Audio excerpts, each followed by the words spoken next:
নমস্কার, আমার video create চ্যানেলে আপনাদের স্বাগতম। আজকে কথা বলবো সফলতা নিয়ে। সফলতা আসলে কি? সফলতা জানতে হলে আমাদেরকে জানতে হবে আচার্য চাণক্যের একটি গল্প সম্পর্কে, যেখানে তিনি সফলতাকে খুব সুন্দর এবং সহজভাবে উপস্থাপন করেছেন। গল্পটি এমন: একদিন এক যুবক বা শিষ্য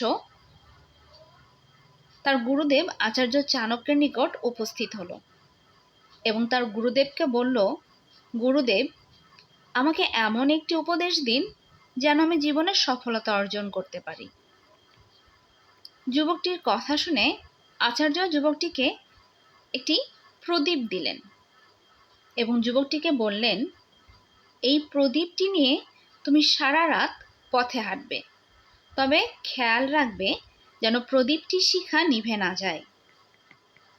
যুবকটি তার গুরুদেব আচার্য চাণক্যের কথা অনুযায়ী প্রদীপটি নিয়ে রাতে রাস্তায় নেমে গেল এবং লক্ষ্য রাখল যেন তার প্রদীপটি শিখা নিভে না যায়।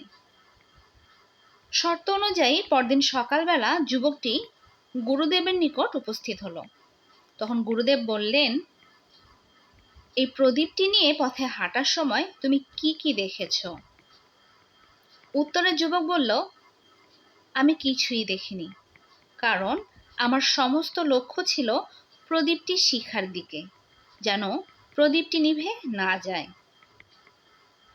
তখন আচার্য চাণক্য যুবকটিকে বললেন, আমাদের জীবনে সফলতা ঠিক এমনই। তুমি যদি তোমার সমস্ত মনোযোগকে তোমার লক্ষ্যের দিকে ঠিক রাখো, তাহলে একদিন না একদিন সফলতা তোমার কাছে এসে ধরা দেবেই। আমাদের পৃথিবীতে প্রায় প্রতিটি মানুষের একটা স্বপ্ন থাকে, আর এই স্বপ্নের ফলাফল হলো সফল হওয়া। কিন্তু হাতে গোনা খুব কম মানুষই জীবনের সফলতা অর্জন করে এবং অধিকাংশ মানুষই ব্যর্থ হয়। বারবার চেষ্টা করার পরেও বারবার ব্যর্থ হয়।